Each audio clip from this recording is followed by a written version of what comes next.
Good evening or good afternoon if you're on the left coast. I'm Peggy O'Brien, Director of Education at the Folger Shakespeare Library. We're coming to you live from the Folger. We understand you just saw a great shot of the U.S. Capitol that's taken from our roof. And we're here in the cold to take on a masterclass on teaching Othello. We're glad that you are with us. As usual, this hour is going to be packed with all the stuff that Folger Professional Development is always packed with. Scholarship, things for you to think about, things for you to do in your classroom tomorrow, and attention to the kind of questions that a play like Othello raises. And so we're going to go full bore on all of that. We know that you all have a packet which we sent you, and we're not going to deal directly with that, but we just want to make sure that you know if you haven't gotten it, you should have gotten it. And also, you got a second email that has Ayanna Thompson's introduction to the Arden's new edition of Othello, which is kind of a bonus for all of us. We have questions. Some of you have submitted questions ahead of time, and so we have lots of questions from you to start with. But also, if you would like to submit questions during this hour, be sure and look for the blue button on your screen and hit that button and submit a question or a comment, and we'd be happy to have them, and we'll get to as many as we can. Tonight we'll be working with Ayanna Thompson and David Fulco and Donna Denizet. You have their bios, and you'll meet them all in a minute. And also we'll be working with you, and we're glad for that. There's a bit of a housekeeping thing. There'll be a couple of times in this hour when we are going to go off camera and swap some bodies out in the studio that we have here. And during that time, we're going to show you some stills and let you listen to some audio from the Folger Theater's 2011 production of Othello. Two really powerful bits of scenes, and each lasts just a couple of minutes, and then we'll be back. What else to say? In the midst of talking about scholarship around Othello and talking about teaching Othello in your classroom, we are also going to talk a lot about difference, and we mentioned that in the materials that we sent. We are doing that because we feel like we must talk about difference. All you have to do is read the headlines and know that we are being torn up in this country and elsewhere, because we seem not to be able to brook that or talk about it easily. And for us to make that possible in the classroom and teach our students how to do that, we think is not only important but imperative. And that has to do with a play like Othello, but it really has to do with everything we teach. A couple of points about that. Almost everyone has everybody who's human has assumptions about other people, whether they are of a different color, whether they're tall or short or fat or look differently in different other ways. Lots of people, I am learning, have assumptions about people that are old. And actually, I'm learning that I don't like the assumptions that a lot of people have about people that are old. The point is that we, as teachers, we teach human beings. And a teacher who is silent about issues like difference is leaving their own students' assumptions unexamined. And we think that is not the best way to teach. So that's why we're being very intentional and deliberate about this. As teachers, we also need to work through our own levels of discomfort about this stuff, and that is also helpful to our students. So it doesn't matter if you are a person of color teaching students of color, or if you are a white teacher teaching students of color, or if you are, any combination, right? No matter who you are or who your students are, these kinds of conversations about difference are very, very important to have. They're imperative to have. So it's easy to gloss over them because sometimes they feel different. It's easy to talk about how things were in 1600 because it's easier to talk about that in perspective rather than talk about how things are in 2016. But we feel like it's imperative, and that's why we are going to spend some time on that during this hour. We're going to start we're going to start with scholarship. And so I am happy to introduce you to Ayanna Thompson, Professor Ayanna Thompson, who is a professor at GW, George Washington University in Washington, D.C., inside the Beltway lingo. And she has, as we sent you, she's just written an introduction that will be in the Arden's new edition of Othello. She has also written a number of other books and articles, and her bio is in your packet. Ayanna, so let's get started. So scholars, there are many different scholars in the world, and there are many different ways to look at any play. What about Othello? Start us off a little bit. Yeah, one of the fascinating things about Othello as a play is that over the 400 years since it was written, scholarly approaches to the play have shifted dramatically. There was a time when it was really a play just about male relations and jealousy. That was the frame in which everyone talked about it. There was a time when it was about marriage. There was a time when it actually became a race play, just about race. There was a time when it was a play about internalized racism, how Othello seems to accept all the racist beliefs and then inflict harm upon himself because of that. There's a time when it was about women and women in early modern England. So these different frames are all in the play. But what's fascinating about Othello is that it teaches its audience to be skeptical of accepting any one frame. Because the characters who do that, like Othello and Desdemona, end up killed at the end of the play. Instead, the play wants us to constantly think about what it means to have multiple frames going on at the same time, which I think is a kind of amazingly prescient and modern idea, sort of like a Rashomon effect, right? That the different ways of looking at something will give you a completely different narrative. So the Othello that existed in the 17th century, for the 17th century audience, doesn't really exist for us anymore, but has helped create who we are. So when you say the Othello that existed in the 17th century, do you mean the character or the play? both. Both. Right? Okay. So I mean, it's a play that we can't really see through Renaissance eyes anymore. And the character, I mean, we don't really have white actors in blackface anymore doing this role. So I mean, there's a way in which that world is very foreign to us, another country. But it's also a way that has set the stage for where we are in the 21st century. I mean, one of the most remarkable things that many people don't know is that the American minstrel tradition came out of directly after a performance of Othello in 1830. Say more about that. Yeah, so Thomas Dartmouth Rice, T.D. Rice, at a performance of Othello in 1830, at the end of the play, started a performance that was called Jump Jim Crow. So there was this kind of tragic performance. He was an actor. He was an actor. Yeah. He put on blackface, and at the end of the Othello performance, he started singing songs about silly darkies.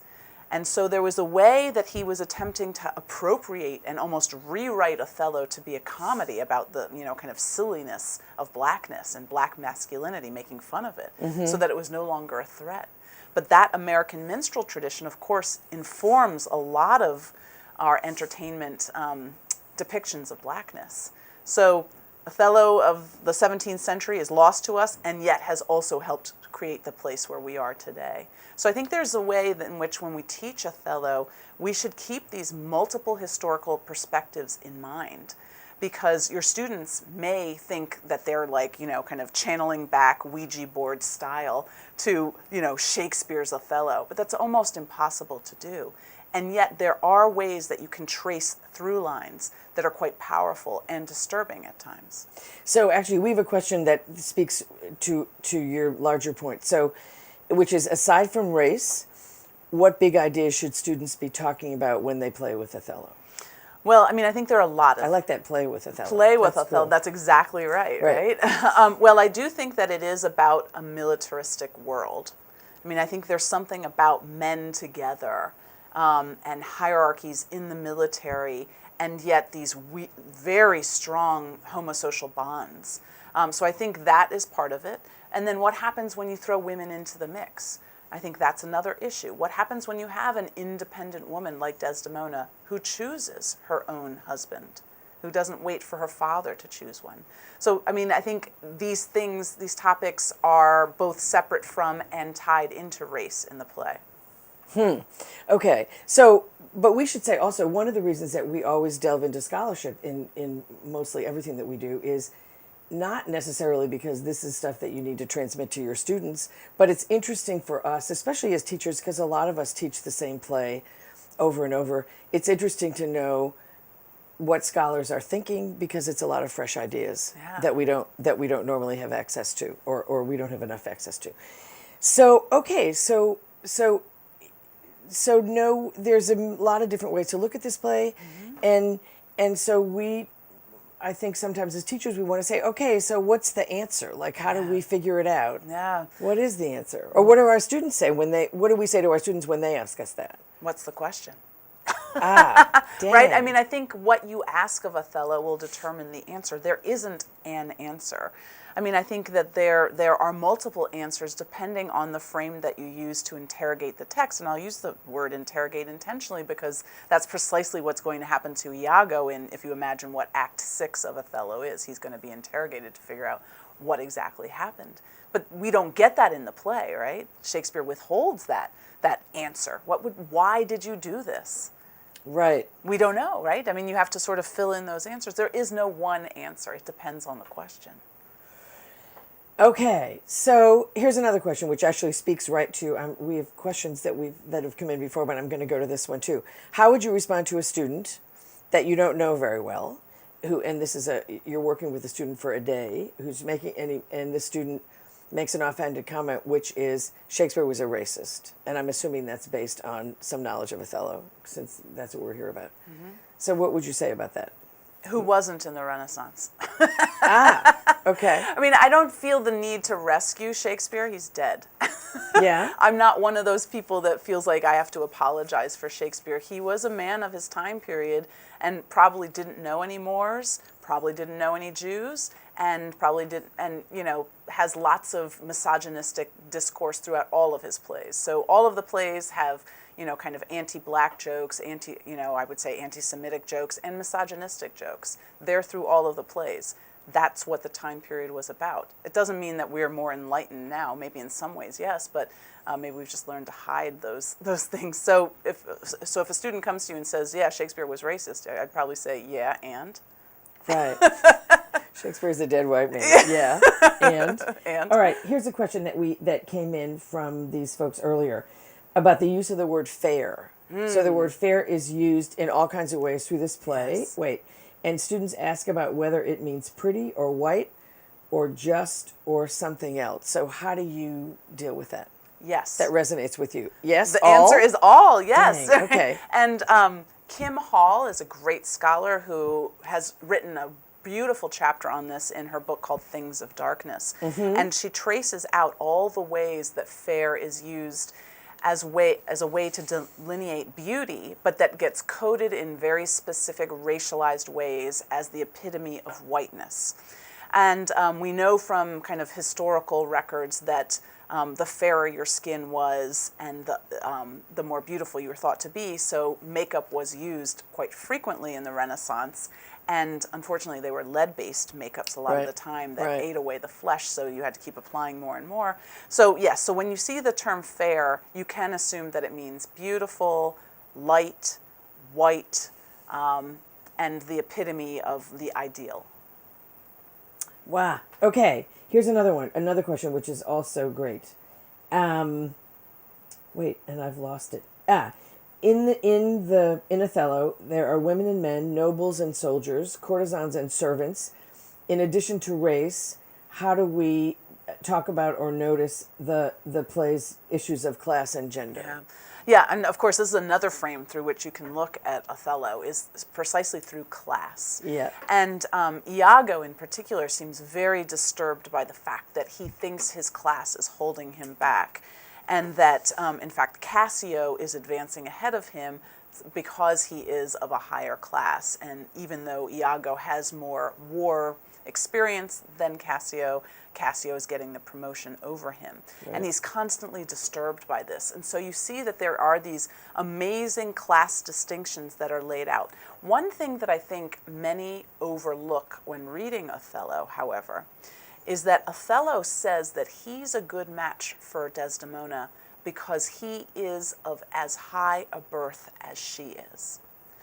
And I think a lot of times we want to write or rewrite a narrative in our mind that Othello is this kind of warrior who rose up from the ranks and was a nobody, a black slave but no, he says precisely that, actually I'm a good match for her because I am equal status as she is. My family is as high as she is. I may have been sold into slavery and then had to work my way up, but in fact my birthright is as equal as hers. And I think that says a lot to how class functions in the play in ways that complicate an easy overlay of race.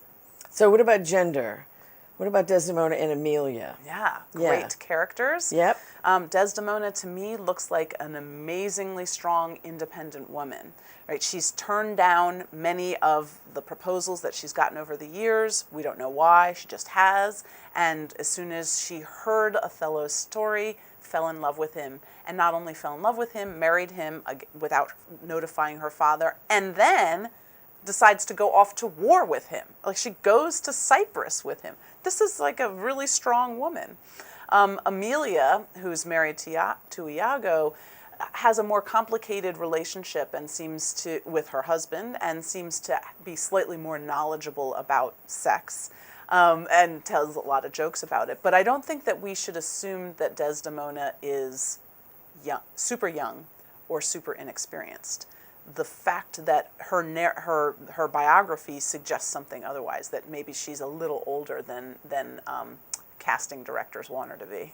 Right. In productions, yes. they want her to be young and blonde and Yes. yeah, Yeah.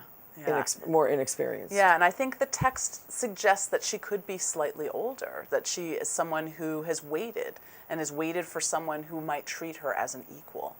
And Othello comes in and says, we are equal, right? My birth is as high as yours. So maybe she thinks that this is a moment that she could have a match, a true match of equality. So, okay, so talk about Iago. Yeah. What is there to say about it? Well, isn't there to say, but what about him? Is there more than one way to look at him? Absolutely, and there have been lots of different trends of the way to treat Iago in scholarship, but then also scholarship that informs productions. So, in the, I would say, 70s and 80s, it was a really popular for scholars to think that a lot of his rhetoric seemed not just homosocial, meaning that he was invested in a social world that was just involved men, but perhaps homosexual. Perhaps he was a repressed homosexual and loved Othello. And so then there was a rash of productions where Iago was clearly in love with Othello, and that the relationship that he wants, remember in the temptation scene in 3:3, he kneels with Othello and says, and gives his hand and heart to Othello. I am thine own forever. It looks like a marriage ceremony in some respects. And so many productions in that time period played that up as a real, physical and sexual love. But that was, one way of viewing it for one specific time period. And now it seems like the vogue right now is highly militarized productions, where they're set on camps that look like, Iraq or Afghanistan, and we're dealing with post-traumatic stress disorder and the close bonds that happen between men in those kinds of quarters. And Iago's kind of turn to villainy is that he is in some ways displaced by the fact that there is no war going on, right? The great thing that happens when they get to Cyprus is that the Turks have been destroyed by a flood or a storm. So there is no more war to fight. So now they're just living in, kind of civilian life in Cyprus, and Iago has nothing, right? What is the bond that he can pull on with Othello? And so then you get these machinations. So I think, the way that Iago has been viewed over the years has really changed, depending on the kind of theoretical lens that is most popular. Again, it gets back to the frames in which you can look at Othello, and that there are so many of them but ultimately they all end up feeling as if they're not enough, right? Like that you need more than one frame. That's what the story keeps coming back to. Like one frame's never going to be enough. That's going to lead to destruction. Right. It's like one frame is never enough, but there's really only one plot in this play, unlike a whole lot of other Shakespeare plays that have more than one plot. Yeah, it's one of the few Shakespeare plays without a subplot. And so it just has this kind of propelling force forward, right? And it becomes this sort of claustrophobic look at this marriage. And there's constantly talk about the bed sheets. And I mean, it becomes like, like you're a voyeur looking in. And there are lots of examples in this play, more than any other play that we have from Shakespeare, of audience members wanting and trying to interject into the play. Really? And so we have tons of anecdotes of audience members saying, "Don't kill her, she didn't do it," or "No, I won't let you kill her," or "God, please don't let it happen, don't let it happen." I mean, there's probably like a book's worth of anecdotes of these interjections in productions, because it's so tight and it's so focused that audience members feel as if they're complicit in the act of murder if they don't speak up. Wow, wow. Actually, I was at a production of Othello when that very thing happened. That's amazing. So just to sort of recap a little bit or extend a little bit, is you're talking about lots of different frames that with sets of lenses through which to look at this play. Yeah. And also lots of different and lots of those ways of looking at this play, as actually any Shakespeare play, comes out in scholarship, in books and articles and stuff, and also comes out in productions. Yeah, and I would say that many times productions are informed by scholarship, so that the trends that you see in the scholarship then inform productions. Right, and none of those are right. No, they're all right. They're all right, exactly. But Right. I mean, if we're looking for the production or the interpretation, there is not the. No, there is not the. And actually that's Shakespeare, right? I was going to say, and that's true for any Shakespeare play, right? Yeah. We have a great question to follow up on. You're talking about Desdemona being strong and independent. Why is she so passive about being killed by Othello? She seems to know it's coming. Is she simply in denial? I always have trouble explaining this to my students. Now, I should say also that Desdemona is a character. She's a character in a play, right? And so in a production, this would be she's not a real person, so we don't know what she's thinking. And in a production of a play or of Othello or a film, this would be the backstory about all this would be decided by the director and the actors, right? Absolutely. And in production, we have a wide range of performance modes for Desdemona, right? So on the one hand, you can have a passive Desdemona who willingly dies quietly without fighting at the end, and is like this kind of beatific angel who says, when asked who did this, nobody, right? Two Desdemonas who actively fight and scrape and crawl away from the bed and get pulled back again, almost like a violent rape scene, pretty much. And that type of performance does not make her look passive at all. In fact, it makes her look like, that she's fighting against, a wrongful death. So, I mean, there's nothing in the text. The text is wide open, right? That silence and lack of stage direction for us can be frustrating, but of course for actors and directors, That's great. They get to decide, right? And stake a claim. So,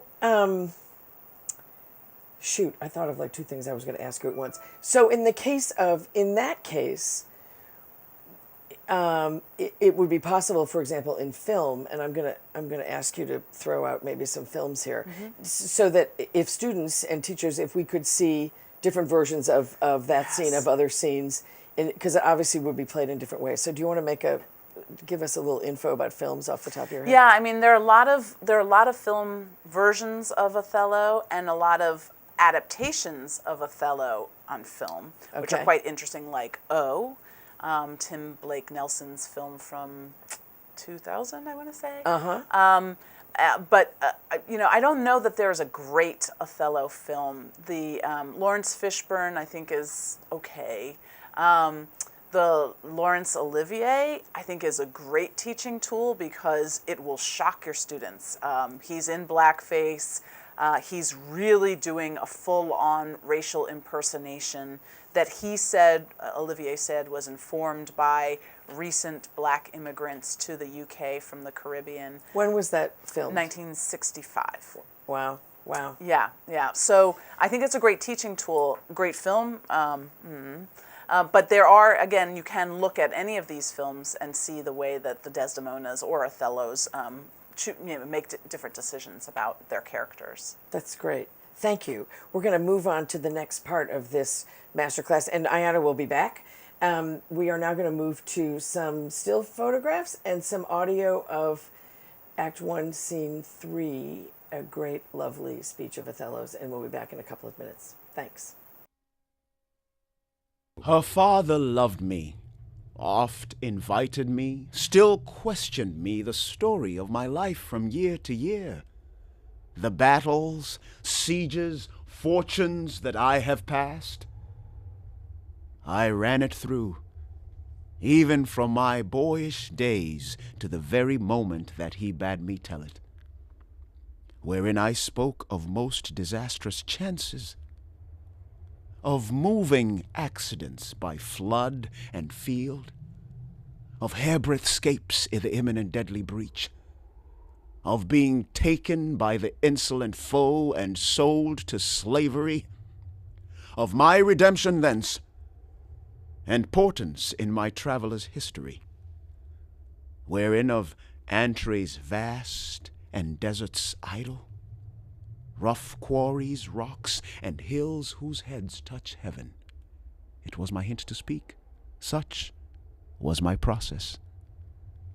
And of the cannibals that each other eat, the anthropophagi and men whose heads do grow beneath their shoulders. These things to hear would Desdemona seriously incline, but still the house affairs would draw her thence, whichever as she could with haste dispatch, she'd come again, and with a greedy ear devour up my discourse, which I, observing, took once a pliant hour, and found good means to draw from her a prayer of earnest heart, that I would all my pilgrimage dilate, whereof by parcels she had something heard, but not intentively. I did consent, and often did beguile her of her tears when I did speak of some distressful stroke that my youth suffered. My story being done, she gave me for my pains a world of sighs. She swore, i' faith, 'twas strange, 'twas passing strange, 'twas pitiful, 'twas wondrous pitiful. She wished she had not heard it, yet she wished that heaven had made her such a man. Thank you. What a speech. We are back, and we're back with Donna Denizet, teacher of English, chair of the English department at St. Albans School in Washington, D.C., and with David Foucault, who teaches high school, teaches juniors and sophomores. Sophomores. Yep, sophomores and juniors. Sophomores and juniors at HS 233, 223. 223. 223. Don't tell me, I'm going to get this right. The Laboratory School of Finance and Technology, New York Public School in South Bronx. And I would say that Donna Denizet teaches mainly students who are white, and David Foucault teaches no students who are white. Almost no students. Almost, yes. Yes. So we have kind of a panoply of, we have two great teachers who find themselves in different situations and who like to teach this play. So I'm going to start off with a question that we got early on, which is about, actually two questions about the same topic, which is how do you get kids into the language? How do you get students into the language? So I'm going to read you one.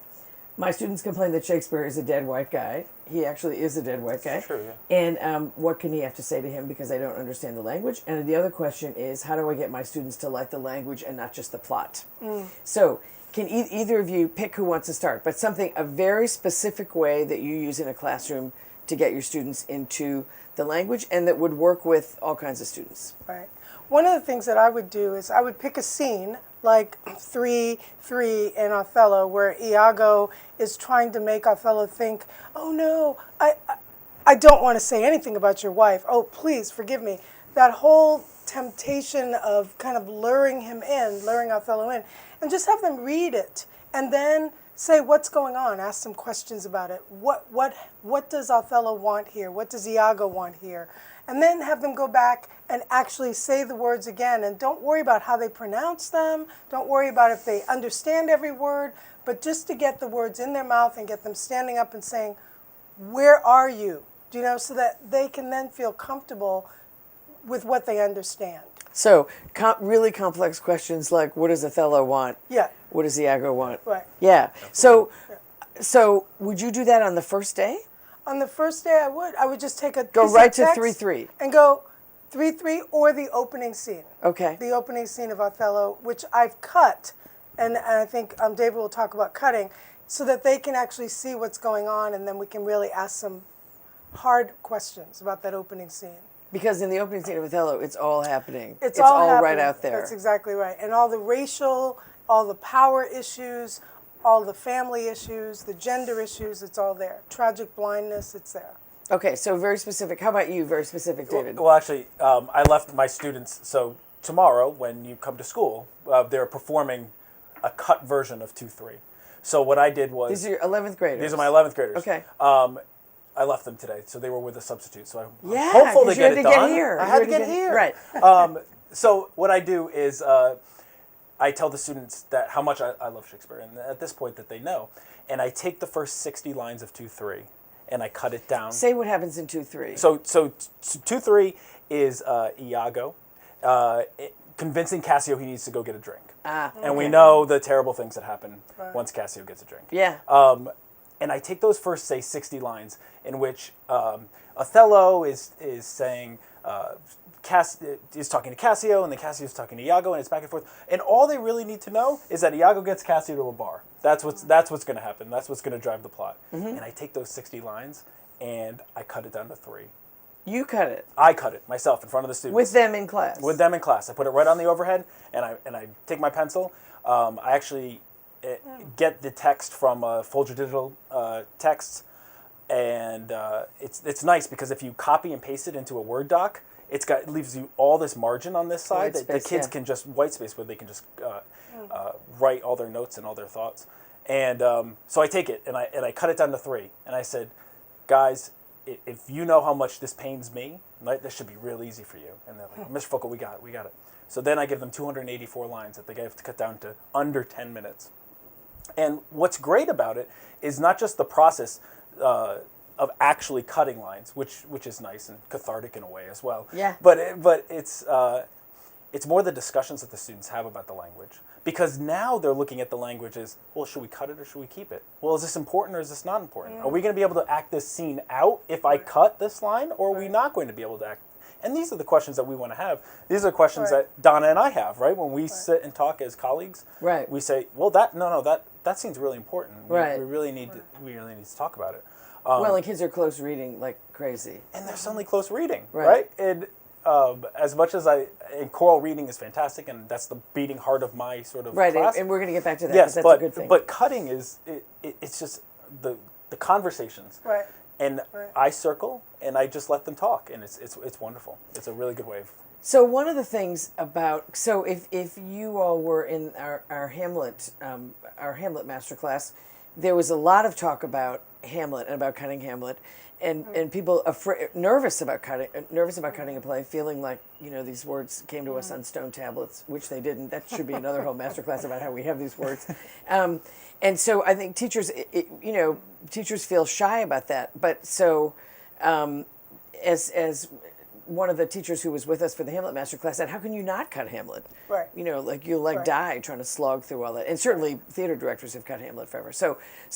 But cutting as a tool to help kids really, really focus on what's going on in a scene is quite fabulous. In close reading, absolutely. So now we're going to bounce back. So other specific thing you do One- with your students, and then we have some questions to go to after you, David. We'll go back, do one more round and go back. Okay. One of the things that I find really helpful is to come in and write. I see Othello as a morality play where people are fighting. You've seen those cartoons where you have the good angel and the bad angel. And so you come in and you just kind of make a list of the 7 virtues, 7 vices, and have them pick a scene and say, okay, Othello's trying to decide, is his wife loyal or has she been disloyal to him, unfaithful? So you've got lust on one side and chastity on the other. And you can then have 2 students literally use the arguments that are presented in the play to convince student number 3, who's sitting as Othello, of these 2 arguments going back and forth. So I'll have the kids list some things like, what are some of the arguments that you could use if you're lust? Oh, well, you're old, Othello. That's in the play. Oh, well, she could have had any one of the fair Venetian men, these subtle Venetian women. So I'll have them list. It shows that they know the play. So the whole class does that. The whole class does that. And Got then it. the two students don't have to try and think of it right on their feet. Right. And then if it's chastity, she left her home, she left her father, she left everything for you. So then they can go back and forth, and literally they see the moral dilemma that Othello's in. And then they can go back to the play and begin to really, really look at the language and say, where are the ambiguities, in terms of why is this such a struggle for him, to Yeah. understand. So That's that's awesome. one thing. And I think what Donna's kind of alluding to is this idea that sort of classroom setup as well can really be an important tool for learning language. So when I do any sort of Shakespeare in my classroom, desks are to the side, right? So the kids come and we push all those desks to the side, and then we sit in a nice circle so that everybody can see each other, right? And we're all seeing, and I sit there too, and my co-teacher sits there, and my teaching assistants sit there, and everybody sits together, and we all have the book in front of us. And suddenly, it's now a community. Now suddenly it's a different space. It's not just a classroom. It's a space where you can fail, where you can take risks, and this is where the choral reading comes in. Yeah, I was going to say, what And- happens in that circle? Yeah, and so this is a non-negotiable in my room. We do choral reading, and anybody that steps in, and if my principal is, has come in to observe me for the period, he also participates in the choral reading. But this idea is that everybody takes a line. You read to a hard stop. So you read to a period or an exclamation point or a question mark, or the semicolons are the ones that the kids really like because they sometimes happen really quickly. And everybody has to speak. And Donna was talking about this before, just the importance of having the Shakespeare come out of the person's mouth, of the student's mouth, and it's wonderful. And you see your teacher have a hard time with some of the words, and that's okay. And sometimes you have the lowest kid just read beautifully, and they've never even spoken in class. I've got a student right now that she just loves to perform, and I've never seen her perform this way in class. And you have a number of kids for whom English is not their native language. That's exactly right. Yeah, Yeah. I have English language learners. I have quite a few, or at least former English language learners. Right. So English was not their first language, and I've got many that are English is not the language spoken at home as Right, well. right. So to see the students sort of like wrestle with this and to understand that it's okay if we're not saying it right, or can we agree on a pronunciation for this word? Sure. Students really want to call. Is it Brabantio? Is that how we're going to say it? Fine, we're just going to say it's Brabantio. Yeah. That's fine. That's not a problem. Because we have no audio tapes. We don't. From 1600. You haven't found them yet? No. The Folger would like them if we find them. So, okay, so in your circle of choral reading, is that a speech? Is it an act? What is it? So it depends on sort of what our purpose is today. Yeah. So which scene are we covering today? Okay. I do try not to let it carry on. I hate to do like 400 lines of choral reading. Yeah. It's too much. I have Yeah. 42-minute classes. Yeah. So I do chunk the scenes, but and then I do a lot of small group work. So what happens is once we've done this a couple times, the students are able to take that work and go into their small groups, and now they're choral reading in their small groups. They're following the same procedure that we're doing in class. They're making the same mistakes possibly that we would have made as a full class. Yeah. But that sort of large group to kind of set the tone, and then they're able to do it by themselves, and that's really important. That's awesome. So we have a very little time left in this part, but just neither of you have said a word about vocabulary, about learning vocabulary. You haven't said a lot of things that people like to talk about when we teach language that is hard for kids to understand. So anybody have a last thought on that? Do you give people a vocabulary list to memorize before you start this stuff? I don't. Yeah. I literally come in, and one thing that I would do is I would come in and read through if I was going to do the opening scene of Othello, read through it once with the kids, ask questions, and then after once or twice going through it a couple times, letting kids do different parts, so now you're Brabantio in the second reading, you're Iago, then I'll leave the classroom for 15 minutes and say, stage it. And they will literally decide where people are, who's going to play And you're not this. even there. I'm not even there. And I say, I'm coming back in 15 minutes, 20 minutes. And I'll come back and they're like, they've moved the desk. They've made a thing for Babancho to be in the window going, I you could know. not do that in my classroom. Could you do that in your classroom? Not quite, no, probably not that. Yeah. Right. Well, But that's great. very cool, though. And they'll go away, we're not ready yet. Do you know? And then I'll come back and it's amazing. They see it as a play, Yeah. and they're talking it. That's right. Okay. And I love Go the I love the vocabulary. I'm an English teacher. Yeah. I love the vocab. Yeah. But I always have to remind myself who the original audience was, right? And Right. these were people that were standing for 3 hours, Right. who may or may not have been able to read. I mean, so Right. it's just it's great to keep things in perspective sometimes too, especially when you're working with the students. Yes. And that are we going to spend today? Are we going to get slogged down in vocabulary? Are we going to get through 2-3? You know what I It's mean? Like, are we emotion. going to get to Awesome. that end there? Like, that's really the fun stuff. Perfect. And on that note, we're going to wrap up this part of this, and we're gonna send you all off to Act 5, Scene 2, painful conversation between Othello and Desdemona, and then we're going to come back, and Ayana's going to join us, and we're going to talk further. Think on thy sins. They are loves I bear to you, Aye, and for that thou diest. that death's unnatural that kills for loving. Alas, why gnaw you so your nether lip? Some bloody passion shakes your very frame. These are portents, but yet I hope they do not point on me. Peace and be still. I will so.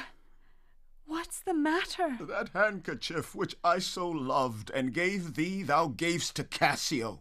No! By my life and soul! Send for the man and ask him. Sweet soul, take heed of perjury. Thou art on thy deathbed. Aye, but not yet to die. Yes, presently. Therefore confess thee freely of thy sin. For to deny each article with oath cannot remove nor choke the strong conception that I do groan withal. Thou art to die.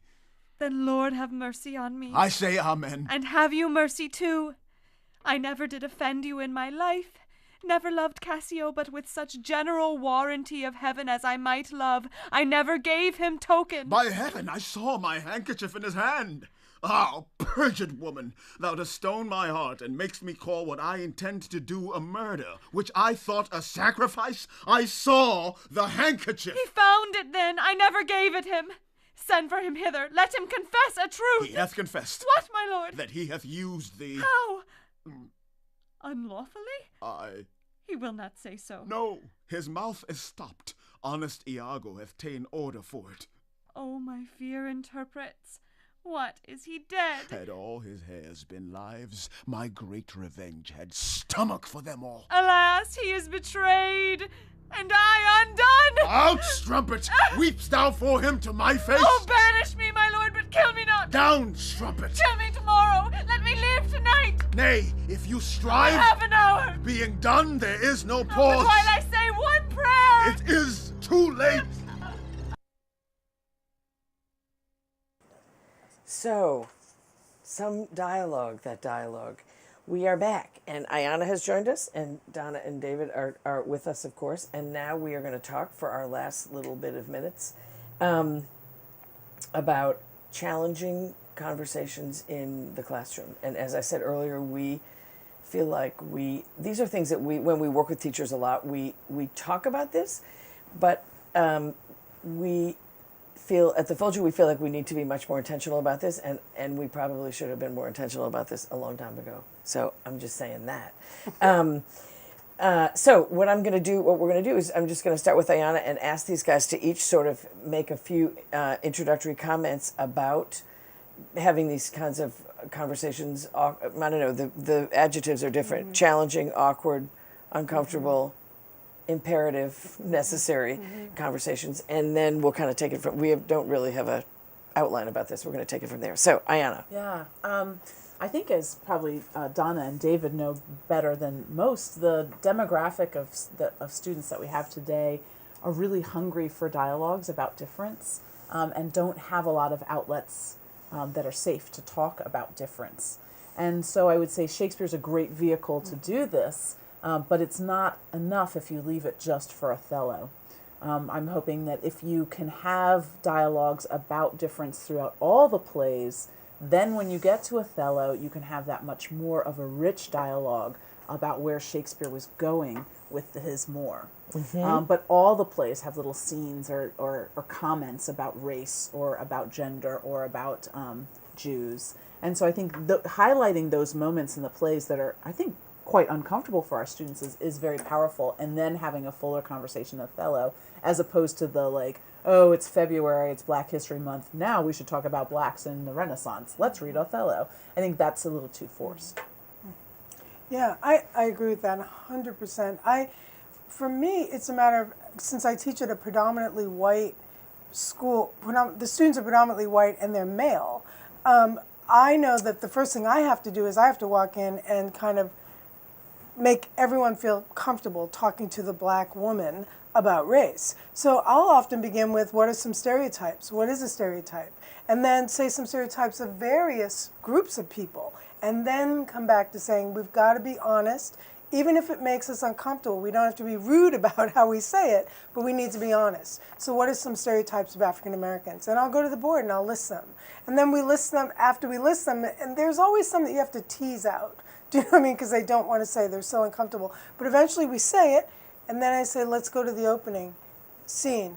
Of Othello. Of Othello. Ah, and they wow. see it's all right there. So you start off like that. Yeah, because I want them to see that these stereotypes, Othello, I think Niana said it earlier, but the Othello we see today, there are still some threads. We can't go back and see it the way the Renaissance saw it, but it's shaped, and some of the issues are still with us. So that's what I do to begin, and then get people comfortable looking for, how does this play address difference? And difference of all kinds, region. Cassio's a Florentine, Desdemona's a subtle Venetian. So it's not just race. Othello's old. Do you know what I mean? So I think this play does a whole bunch with prejudice of all kinds. The Turks, And so you start off with pulling all those stereotypes out before you even get to the play. I do. I want to at least identify stereotypes so that the kids don't find themselves uncomfortable talking about the play because they feel that they're agreeing with a point of view that's being said in the play. Like if they're saying, well, I'm not comfortable saying that so-and-so is racist, then what's going to happen is we're going to start doing political correctness and talking around issues. And I don't want that to happen. I want to say, who in this play do we know absolutely is racist, and how do we know it? And it's got to come from the language. It's got to come from the language, that's Yeah. right. So I know Brabantio is, how do you know it? Find the scenes, find the lines. And the one that's interesting is you can't say Iago's racist. And I always try and bring out that Iago speaks very flatteringly of Othello in soliloquy. And if he was really racist, I don't think he'd do that. So he's about power. This is what I challenge them to say, who do we know is racist from their attitudes as well as their behavior and from what they want? So you go from your students' attitude to the attitudes in the play. David, challenging conversation. It's been a very challenging year for many of my students who are almost exclusively of color. The majority are Latino or Black. And the political discourse, we've been having these conversations all year. The rhetoric that is happening in You have Muslim politics. Students as well, right? I do have Muslim students as Right. well. And it's been very, very challenging. It's been a very challenging year. And it doesn't happen overnight. This is patience, and it takes a lot of respect. It's respect for yourself as a teacher, but it's also respect for your students as people, as individuals. Yes, they're growing into their individuality, into their personhood, but it's something that it's come over time, and it's not something that will happen overnight. So how do you talk to your students? How does this happen in your class? Not just about Othello, but about anything. We say it, I demonstrate it first. So I show it. So a political speech in which there has been some rhetoric, a lot of times the students will bring it to me first. They will say, Mr. Foucault, I'd like to talk about this. Because for example, somebody who might be running for president might be saying something about people who should be deported. Should be deported or should not be allowed to be immigrants. in the country. Should not be allowed to come into the country. And so we will bring that up. We will bring up the speech. And at this point, we start to talk about audience and we start to talk about why. And again, I want to emphasize that didn't start this day one. Many of the students I've been with since they were 12 and 13 years old. So now they're 16 and 17 years old. So I have had time to grow with them. But I think that over the time, I see them not as students, but I do see them as people, and people that have outside thoughts and concerns and worries. And I think that really does help shape the class and give the class, my class specifically, a safe environment, a place where we can talk about these kind of things.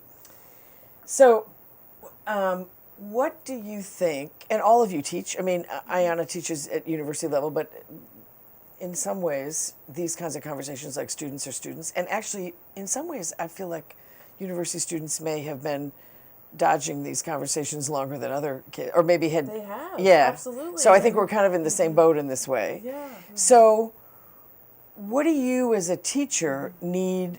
What kind of skill set do you need, or what kind of qualities do you need in order to make all this happen and to make it happen for your students? Can I tell like a 1-minute anecdote Yeah. from George Washington University, where I have amazing, wonderful, delightful students. I love them. It's a privilege to teach them. And I teach a large intro level class with a colleague called Myths of Britain, and it's a lecture class, but the students are often incredibly engaged and want to talk all throughout the lecture. So it's more of a dialogue than, us delivering the knowledge to them, which we love. Until we got to Othello. And I'm starting off and I'm asking what I think are provocative questions, and it's crickets chirping in the audience. And at first I look out and I'm like, did you guys not read the play? Is it that time of the semester where things just slide? And I said, did you read the play? And 90 heads went, yes. And so I said, wait a minute. We've talked about rape. We've talked about bestiality. We've talked about all sorts of hot incest. We've talked about all sorts of hot button issues. Are you meaning to say to me that race is the real line at which you feel you cannot talk about in a mixed classroom?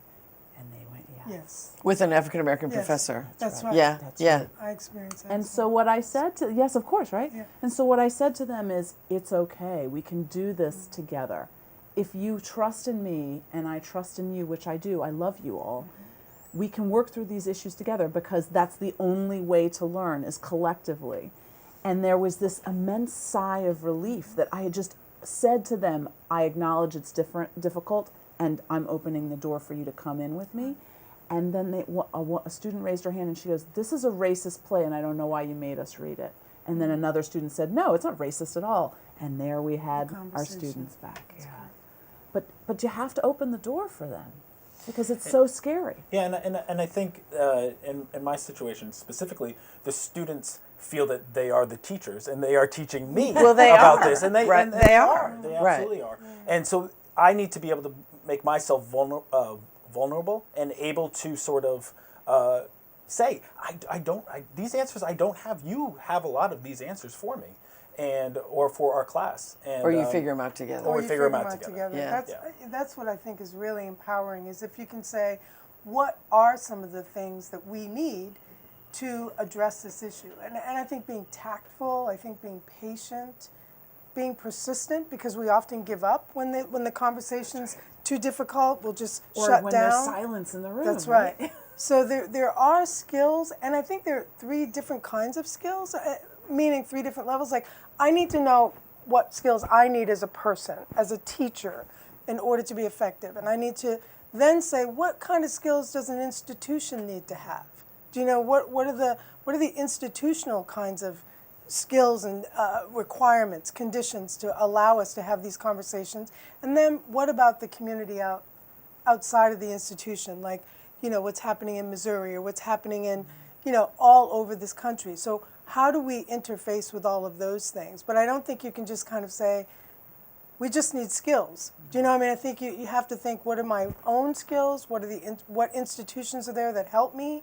And then how do we interface with changing or helping the conversation outside of that? I think that's brilliant. And one of the things that a teacher comes with is that you know your students. Right. I mean, you all That's are talking exactly about that. right. Is that you know your students. The fact that you each have given examples of very direct conversations with your students. What is this? What bothers you? What? Let me ask. We got a question earlier, which is a great question, and it's from a teacher in Vermont. So if this is like the presidential theme here, and actually we have had this question before, and I think it's important. So this teacher teaches in rural Vermont, and there are very few racial minorities in her school, or evidently in her community. And so, how do you address Othello's otherness respectfully and honestly? I've in the past gathered all the ways that people can be other: race, sexual preferences, gender, living away, coming from a faraway place, socioeconomic differences, and it's felt okay, but this is a challenge for me. So, if you were in the shoes, thank you for asking that question. So if you were in the shoes of that teacher, how would you start in front of your class? I just think it should be hard. Right? Like, the thought that these are not easy questions. And I applaud her for doing as much as she's done to try to make it easier, but they're not going to be easy, and there's no easy answers to these things. No, I mean, right? If we would be a different country if it were easy, right? Right. We would be in a different 2016. And the headlines would be very different. The headlines if it would were be easy. very different, right? Yeah. And I think I loved a point that both of you made earlier about showing vulnerability Yeah. and saying, I don't know the answer to this problem. How do I talk about Othello with you white people and I'm white, right? Like, I mean, I think that would be if I were in the classroom, I would love a teacher who would say that. I would be like, yes, now it's on the table. You're acknowledging your whiteness. You're acknowledging our whiteness. Now how do we talk about this, right? I think that would be a great way to go. The thing that, to answer, I think, first of all, I don't know the answer totally to this question, but my sense is that, she's got a wonderful example of the panoply of differences. And we can even add to them, someone who's overweight, someone who's, but I think then you need to bring in the history. And I think you need to bring in the history of race in this country, because it is called the peculiar institution for a reason. And so I do think that is where you need to say, what makes this different from religious prejudice? What makes us different from other kinds of prejudice? How has it manifested itself?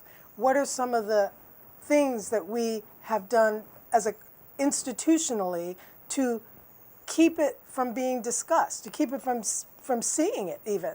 And I think that's where you can kind of really say, okay, they're all differences and they're all othered, but what's particular about this one? And therefore, how do we address this? It's almost like a doctor. Like if I went to the doctor and I had an illness, he wouldn't just go, oh, I don't know what to do with that. He would look at it and he would say, He would, obviously try and come up with the right medicine.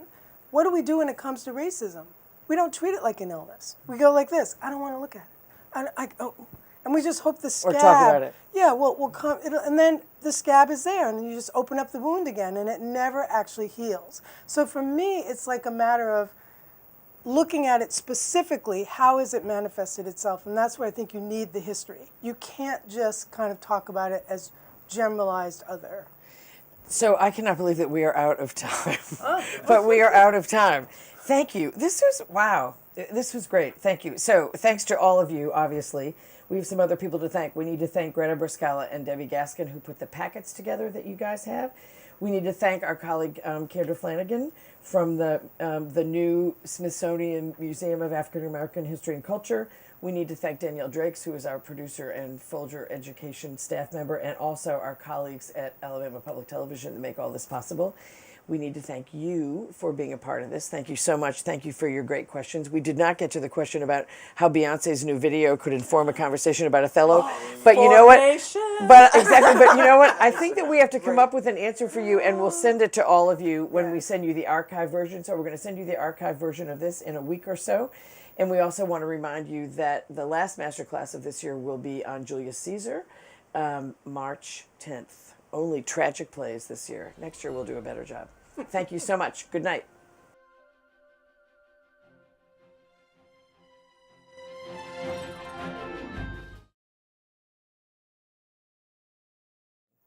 Okay, so we're adding an addendum to this masterclass because at the very end of the class, we got a fabulous question and we didn't have time to answer it, and all of us are dying to answer it, and our producers have said, go ahead and answer it, and we'll add this to the archived version of the masterclass that you're going to get. So the question is, how could Beyonce's new video, the Formation video, inform a conversation about Othello? And when I mentioned it, I said, I'm sorry we can't get to this question. All three of these people started vibrating in their seats. So how could Formation inform a conversation about Othello? Go. Who's going? It's just at this point in time, Othello is just as important as ever to be teaching and to be talking about. I am not what I am. The Black Lives Matter movement that's happening right now. I mean, Othello just works and it's a tool. It's another tool that we use to discuss what's happening in our country, I think. Yeah, and I think, Does somebody want to talk about those outfits? Come on. I'm sorry. But in the video, they don't have the outfits that No. they used in the Super Bowl. But I think what's amazing about the Formation video, the Beyonce video, is that she is embracing a black female identity in a very powerful, historically informed way that is completely absent from Othello. Because while we get black masculinity, we don't get the female counterpart to him that would be representing black femininity. Right. And that, I think, very explicitly is written out of the play. And a lot of playwrights who have sought to rewrite the play, black feminist playwrights, have explicitly attacked that angle. What happens if you think about Othello from a black feminine point of view? Mm-hmm. And I think that's where, if you wanted to do that, Formation would be perfect segue. I agree with everything. I couldn't have said it better. I mean, that's brilliant. So there it is. Has it been done? Has Amelia been played by a black woman? Oh, absolutely. Desdemona been Well, Desdemona has been played by a black woman, as far as I know, once or twice. But Amelia quite frequently gets cast as a black woman. So yeah. But there are rewritings of the play, and in the Arden introduction that you all have, I have a section at the end of the introduction about feminist rewritings and black feminist rewritings, and many of them specifically take a lens of like, what happens if we can put that absent, cut out voice back in? And I think that's where, that's why I think the Beyonce would be a great like kind of visual oral connection for those voices that are gone. I agree. I wonder if the Amelia part, Amelia being cast as a black woman, fits with our traditional view of angry black woman. Yeah. Do you know what I mean? So it's such an easy step. But also like angry black woman who is your girlfriend. Right. That's right. Who's like, that's right. Who's there to That's be your right. sassy black friend. That's right. That's right. Yeah. There it is. Yeah. Okay, this is, go ahead. No, I was just going to say, you talk about just reading Othello through different lenses, and the Beyonce video, right, as well. Like, we can almost directly take the lenses that you're recommending we read Othello with, and just look at Beyonce's video. Like, can we see it through race? Can we see it through class? Can we see it through gender? Can we see it through militarized? Because they are definitely dancing in straight lines. Yeah. Right? And also, police. she's on the sinking, Yes, police right, the police car. car. Yeah. No, I mean, I would say her video is a complex text, just as Othello is a complex text. Right? Oi! On that note, this old white woman is going to wrap this up. We've never done this before. Whoever sent in that question, thank you so much. Clearly, it was on time. Thanks a lot.